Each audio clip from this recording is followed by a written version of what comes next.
Hello. अचानक पीछे की तरफ से आए आवाज से कश्मीर एकाएक घबरा गई। उसने पलटकर तुरंत पीछे देखा। एक लंबी, गोरी और सेहतमंद लड़की उसे देखकर मुस्कुरा रही थी। उसने जीन्स पर गुलाबी कमीज पहनी थी। बाल कंधे तक ही कटाए गए थे। बाएं हाथ में घड़ी थी और दाएं हाथ में काला धागा बंधा हुआ था। कश्मीर को वह अजीब सी लगी। कश्मीर पहचान नहीं पाए और बोली, माफी चाहूंगी, मैंने आपको पहचाना नहीं। वह लड़की जरूरत से ज्यादा आत्मविश्वास से भरपूर लग रही थी। उसने अपना पर्स सोफे पर एक कोने में लगभग फेंक दिया। खुद को एक कोने में कूदकर धंसाने के बाद वह आराम की सांसें लेने लगी।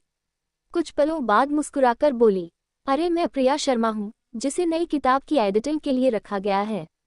1 महीने तक यहीं आऊंगी। आपको बताया नहीं किसी ने? आप ही का नाम कश्मीर है ना? आपके बारे में मुझे बताया गया था। कहा गया है कि अगर किसी भी तरह की मदद लेनी होगी तो आपसे मिल जाएगी। कश्मीर जब तक कुछ समझ पाती उससे पहले ही उसने नए सवाल कश्मीर के आगे रखने की कोशिश की।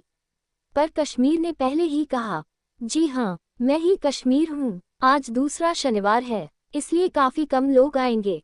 मुझे रिपोर्ट पर काम करना है, इसलिए आई हूँ। अगर आपको कोई भी ज़रूरत हो तो बताइएगा, मैं आपकी मदद करने की पूरी कोशिश करूँगी। इतना कहकर कश्मीर चुप हो गई और अपने काम की फाइलों को मेज़ के पास खड़ी होकर खोजने लगी। वह लड़की अब तक कुछ थकावट उतार चुकी थी और कश्मीर को भरपूर निगाहों से देखे जा रही थी। उसने फिर से पूछा, आपका पूरा नाम क्या है? आपका नाम भी बड़ा दिलचस्प है। आपका यही असली नाम है? कश्मीर को ऐसे सवाल की उम्मीद नहीं थी। उसने फाइलों को खोजने के दौरान एक विराम लिया और सवालिया आंखों के साथ का कहा, जी। जी, पूरा नाम क्या है आपका? उस लड़की ने अपना सवाल दोहराया। कश्मीर ने कहा, कश्मीर, मेरा पूरा नाम कश्मीर ही है। उस चंट लड़की ने जैसे सरनेम की पूंछ पकड़ ली हो। वो बोली, जैसे मेरा नाम प्रिया शर्मा है, ठीक ऐसे ही आपका कोई सरनेम वरनेम होगा। आजकल सिंगल नाम कौन रखता है? कास्ट क्या है आपकी? कश्मीर को इस बात पर अंदर ही अंदर गुस्सा आ गया था, पर उसने जाहिर न करते हुए और अपने काम में लगे हुए कहा, जी, मेरा नाम कश्मीर ही है। न आगे कुछ है न पीछे कुछ।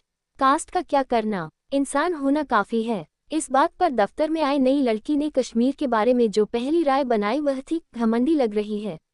कश्मीर जब फाइलों को लेकर अपनी मेज़ के पास आए और कंप्यूटर की स्क्रीन पर नज़र टिकाई तो वह न जाने कहाँ पहुँच गई। स्क्रीन पर कुछ तस्वीरें घूमने लगीं, फिर वह अतीत में कुछ उलट पलट करने लगी। वह चाहकर भी मन के सफ़र को नहीं रोक पाई। उसे याद आया कि उसके इस नाम का स्कूल के शुरुआती दिनों में बहुत मजाक बनाया जाता था। आगे की पढ़ाई के दौरान और बाद में भी जब तब बनता रहा है। कश्मीर का चेहरा सादा और सिंपल था। रंग गहरा था, बाल जरूरत से ज्यादा काले और आंखें सामान्य से बड़ी थीं। दिलचस्प ये था कि जब भी कोई उसका चेहरा मुकम्मल देखने की कोशिश करता तब आंखें अपने अलावा कुछ देखने ही नहीं देती थी। उसे अपने चेहरे से कोई खास परेशानी भी नहीं थी, पर लोग अक्सर यह कह देते थे, कश्मीर की वादियाँ तो उजली होती हैं। धरती की जन्नत कहीं है तो वह कश्मीर ही है। झील है तो कश्मीर है। इश्क है तो कश्मीर में है। और एक इन्हें देखो, इनका रंग देखो, काला से कश्मीर का क्या मेल। हाँ हाँ हाँ, इन बातों को सुनकर बचपन से ही कश्मीर के मन में घाव होना शुरू हो गए थे। उसे रंग से जुड़े भेदभाव का हमला सहना पड़ता था। आस पड़ोस में भी उसने रंग के मामले में कलूटी, कल्लन, कल्लो, कैली भैंस, काली माता जैसे कितने ही मजाक के शब्दों को सिनेमे तीर की तरह महसूस किया था। हालांकि अब ये शब्द उतने इस्तेमाल नहीं किए जाते, पर बचपन में सुने इन शब्दों के घाव भर नहीं पाते। बचपन में लगे घाव बहुत कम भर पाते हैं। भर भी जाएं तो ताउम्र निशान बनकर साथ रहते हैं। कश्मीर ने कुर्सी में और गहराई से धंसते हुए आंखें बंद कर लीं। उसने सोचना जारी रखा। उसे सब याद आ रहा था। सोचने का क्रम अब दिमाग में तस्वीरों के साथ आ रहा था। उसे याद आया, कक्षा 5 का एक हादसा। हाँ, वो उसे खुद के बचपन का हादसा ही मानती है। जरूरी नहीं कि हादसा होने पर चोट लगे और खून निकल आए। बहुत से हादसे मन पर इस तरह का वार करते हैं कि उनका इलाज वक्त भी नहीं कर पाता। एक बहुत सुंदर लड़की का कक्षा 5 में दाखिला हुआ था। उसका नाम नेहा था। वह इतनी सुंदर थी, उसका रंग उजला था, वह सभी बच्चों में जल्दी ही आकर्षण का विषय बन गई। अजीब ये भी था कि जब तक टीचर क्लास में रहती थी तब तक माहौल ठीक रहता था, पर उनके जाने के बाद नेहा से सभी छिटक जाते थे। नेहा का तपाक से जवाब देना भी बच्चों को खास पसंद नहीं था। एक कारण टीचर का उस पर ज़रूरत से ज़्यादा ध्यान देना था, जिससे बच्चों में उसे लेकर जलन भी हो रही थी। बच्चों को लगता था कि टीचर का प्यार उनके लिए कम हो गया है। अपनों के लिए सबसे अच्छे उपहार। टीचर ने नेहा को कश्मीर के साथ बिठाया। कश्मीर का कम बोलना नेहा को पसंद था। एक बार क्लास में हुए झगड़े में कश्मीर ने नेहा का पक्ष ले लिया था, जिससे नेहा के मन में कश्मीर के लिए दोस्ती की पहली भावना जाग चुकी थी। कुछ दिनों बाद नेहा से कश्मीर की अच्छी बनने लगी थी। एक बार नेहा की माँ कुछ कागजात जमा करने स्कूल आई।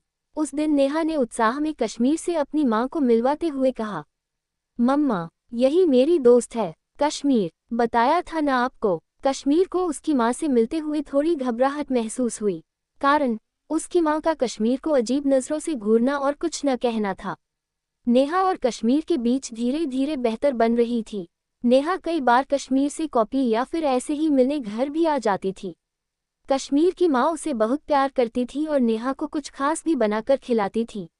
नेहा को बहुत अच्छा लगता था। वह आती तो कई घंटे बैठ जाती और अगले दिन बताती कि उसकी माँ बहुत डांट रही थी। नेहा में बातों के प्रति इतना लगाव था कि वह बिना कुछ छिपाए और दबाए बातें करती थी। गर्मियों की छुट्टियां पड़ गई थीं। दोनों ने इस बार मिलकर तय किया था कि अपने अपने नए खेल ईजाद करेगी और स्कूल में दिया काम साथ साथ करेगी। इसी तरह से दिन बीत रहे थे।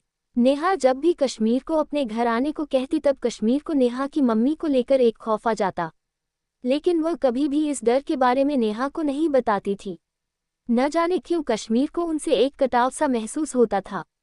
कुछ दिनों बाद जब नेहा के घर में मरम्मत का काम हो गया तब उसने बला की जिद करके एक दोपहर अपने घर कश्मीर को खेलने के लिए बुलाया। कश्मीर उस गर्म दोपहर उसके घर पहुंची। कश्मीर ने अपनी माँ का सिला हुआ गुलाबी ड्रेस पहना था। बाल छोटे थे, सो क्लिप की मदद से माथे पर न आए टिका लिए थे। माँ को नजर लगने का डर था, सो उसके बीच माथे पर एक काला टीका भी था। कश्मीर बहुत सुंदर दिख रही थी। सब ठीक था। दोनों ने उसके घर की बहुत बड़ी छत पर कुछ खेल खेले। नेहा ने उस रोज उससे उसके नाम का कारण पूछा। तब कश्मीर ने हंसते हुए कहा, पापा ने कोई फिल्म देखी थी। फिल्म का नाम कश्मीर की कली है शायद, मुझे ठीक से पता नहीं। उन्हें फिल्म और गाना दोनों पसंद थे। उन्होंने सोचा था कि पूरे परिवार में कोई लड़की हुई तो उसका नाम कश्मीर रखेंगे। जब मेरा जन्म हुआ तो पापा ने रख दिया। वैसे मुझे अपना नाम पसंद है। इतना कहकर वह नेहा की तरफ देखने लगी। आगे बोली, सबको मेरा नाम अजीब ही लगता है, पता नहीं क्यों। तुम्हें भी लगता है? नेहा ने जोड़ते हुए कहा, नहीं तो मुझे तो बहुत अच्छा लगता है। पापा बताते हैं कश्मीर एक बहुत खूबसूरत जगह है। वहाँ सब कुछ बहुत सुंदर है। बर्फ पड़ती है। मैंने नहीं देखा। हम साथ चलेंगे, जब बड़े हो जाएंगे मज़ा आएगा। मेरे पापा को भी तुम्हारा नाम बहुत अच्छा लगता है। रात को काम से लौटकर आने पर पूछते भी हैं कि तुम्हारी दोस्त कश्मीर कैसी है। इन बातों में दोनों मगन ही थे, तभी नीचे से उसकी मम्मी की तेज आवाज़ आई। नेहा फुर्ती से कश्मीर का हाथ पकड़कर सीढ़ियों पर भागी। सीढ़ियों से ही कहा, मम्मा देखो कौन आया है। देखो देखो, कश्मीर है। बहुत जिद की तब आई है। वह आगे बोलती गई, आप तो मना करते हो न कश्मीर से बात करने के लिए। आप ही कहते हो न उसका रंग कितना गहरा है, गंदी है सी लगती है। बात मत करना। लेकिन मम्मा कश्मीर मेरी सबसे अच्छी दोस्त है। मेरी कितनी मदद करती है। जब झगड़ा होता है तब मेरे साथ रहती है। नेहा को उसकी मम्मी ने जल्दी से दुरुस्त करते हुए कहा, मैं कहाँ कहती हूँ ऐसा। आओ बेटा बैठो बैठो। नेहा ने कुछ खिलाया तुम्हें? नेहा की इन बातों से उसकी मम्मी कुछ हड़बड़ा गईं। उन्हें उस वक्त कश्मीर से नजरें मिलाने में भी दिक्कत हो रही थी। कश्मीर उन्हें एकटक घूरे जा रही थी। कश्मीर ने जो कुछ सुना वह अब तक उसे अंदर तक भेद गया था। उसे लगा कि वह उसकी माँ के कान के पास अपना मुंह ले जाकर चिल्लाए। इतना चिल्लाए कि उसकी मम्मी बहरी हो जाए, लेकिन वह कुछ न बोली। आंखों में पानी लिए हुए सीढ़ियों से फटाफट उतर आई। पीछे नेहा की आवाज़ उसे पुकारती रही, लेकिन कश्मीर नेहा को, उसकी आवाज़ को, उसकी दोस्ती को, उसके बेदाग मन को और उसकी मम्मी को पीछे छोड़ती हुई चलती गई। उसने पीछे मुड़कर नहीं देखा। वह अपना अपमान उस रोज नेहा के घर छोड़ आई, पर एक घाव साथ चला आया। लोगों के अंदर छुपा हुआ दोहरापन समझ आया उस उम्र में। घर लौट आने पर उसने मम्मी के मेकअप के डिब्बे में गोरा बनाने वाली क्रीम की खोज की, लेकिन उसे ऐसी किसी भी तरह की क्रीम नहीं मिली। माँ जब घर में लौटी तब अपनी बच्ची को बेहाल और परेशान देखकर घबरा गई। उन्हें देखते ही कश्मीर ने पूछा, तुम गोरा बनाने वाली क्रीम नहीं रखती मम्मी? माँ कुछ न बोली। काफी समय तक अपनी रोती हुई बच्ची को गोद में लिए बैठी रही। जितना समझा सकती थी समझाया। बताया कि कृष्ण, राम और उनके शिव काले हैं। जिन लोगों का रंग गहरा होता है वे ईश्वर के सबसे करीब होते हैं। कुछ इसी तरह की बातों से उस दिन कश्मीर चुप हो गई, पर सामने की दीवार पर टिके शिव पार्वती के जोड़े को देखती रही। पार्वती तो गोरी है, यही सोच उसके दिमाग में उस पल आई। स्कूल के बाद कॉलेज में इस तरह की छोटी मोटी घटनाएं होती रहीं। किसी ने तरह तरह क्रीम लगाने की सलाह दी तो किसी ने घरेलू फेस पैक लगाने को कहा। निखार बहुत जरूरी है, उसे यह समझाया जाता रहा। बहुत समय तक उसने यह माना भी। ऐसी बात नहीं है कि कश्मीर ने तरह तरह के उपायों को आजमाया न हो। उसने आजमाया और उन्हें बाद में इस्तेमाल में लाना बंद भी कर दिया। इसके पीछे कॉलेज में मिली एक टीचर का हाथ रहा। उस टीचर ने उसके अंदर के साफ रंग के भूसे वाले फितूर को निकाल कर कुछ ऐसा कीमती कुछ भरा कि कश्मीर में अच्छे बदलाव हुए। कश्मीर ने अपना सिर कुर्सी के पीछे टिकाया और उस रोज को याद किया जब टीचर से उसकी वास्तविक मुलाकात हुई। वह सोचने लगी। कॉलेज में परीक्षा के दिन चल रहे थे। पहली परीक्षा के बाद टीचर क्लास में पेपर के नंबर दिखा रहे थे। अभी तक दिखाए गए सभी विषय में कश्मीर की उम्मीद से बेहतर नंबर आए थे। बस इतिहास की टीचर जो बीमार थी तो पेपर चेक नहीं कर पाई थी। जब वह उस रोज अचानक क्लास में आई तब पहले से बहुत बेहतर दिख रही थी। चूंकि वह इतिहास की नई टीचर थी इसलिए बच्चों के चेहरों से पूरी तरह वाकिफ नहीं थी। आते ही क्लास में बोली, कश्मीर कौन है? लगभग 30 से 35 विद्यार्थियों की क्लास में कश्मीर का नाम आने से बड़बड़ाहट शुरू हो गई। कुछ लोग नाम सुनकर फिर से हंसने लगे, कुछ अजीब चेहरे बनाने लगे। कश्मीर घबराहट के साथ अपनी सीट से उठ खड़ी हुई और कहा, मेरा नाम है। टीचर ने उसका इतिहास का पेपर निकालते हुए कहा, मैंने अपने 25 साल के करियर में इतिहास का ऐसा पेपर चेक नहीं किया। बच्चे इतिहास को बोरिंग समझकर उसकी तारीखों का रट्टा लगाकर गलत जवाब लिख आते हैं, लेकिन तुम्हारा पेपर चेक किया तो पाया कि समझ के साथ तारीखों का मतलब भी पता है। तुम्हारे 86 नंबर आए हैं। मैंने बहुत कोशिश की, टफ मार्कन की, लेकिन मुझे लगा कि तुमने ऐसे गैप छोड़े ही नहीं हैं। उन्होंने खुद से पेपर के पन्ने पलटे और पूछा, घर में कोई पढ़ाता है तुम्हें? कश्मीर ने बस न में सिर हिलाया। कश्मीर के दिमाग में 86 का नंबर घूमने लगा था। वह इतनी खुश थी कि मुंह से शब्द निकले ही नहीं। टीचर ने पास में बुलाया और उसका पेपर उसके हाथ में देते हुए कहा, आगे भी यही उम्मीद है। बहुत प्यारी हो, नाम और सूरत भी, दिमाग का तो पता ही चल गया। इस दृश्य ने क्लास में एकाएक कश्मीर के लिए तालियां बजवा दी। जब क्लास पूरी हुई तब कश्मीर को अपने साथ चलने को कहा। उन्होंने उससे पूछा, नाम किसने रखा है? कश्मीर ने बताया, पापा ने। बहुत खूबसूरत है तुम्हारा नाम, तुम पर मैच करता है। अगले पेपर में भी ऐसे ही नंबर आने चाहिए। कश्मीर ने अपना सिर ऊपर नीचे हिलाया। बाद के दिनों में उस टीचर ने कश्मीर के अंदर बहुत से अच्छे बदलाव लाने में मदद की। आज भी कश्मीर उनसे मिलने जाती है, बैठकर बात कर आती है। उसे उनके पास हल्का महसूस होता है। अब नौकरी लग चुकी है तो मिलना नियमित नहीं होता।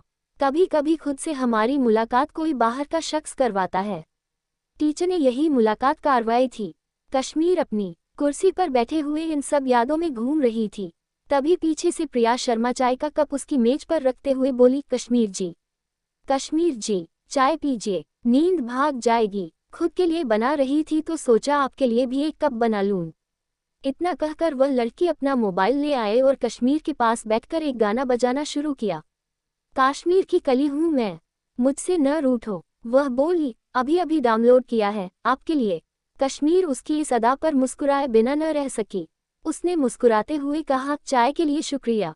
प्रिया शर्मा अब शायद फिर से उसके नाम के पीछे के कारण के बारे में पूछना चाह रही थी, पर कश्मीर समझ गई थी। वह गीत सुनने में मगन हो गई और चाय की चुस्कियां लेने लगी।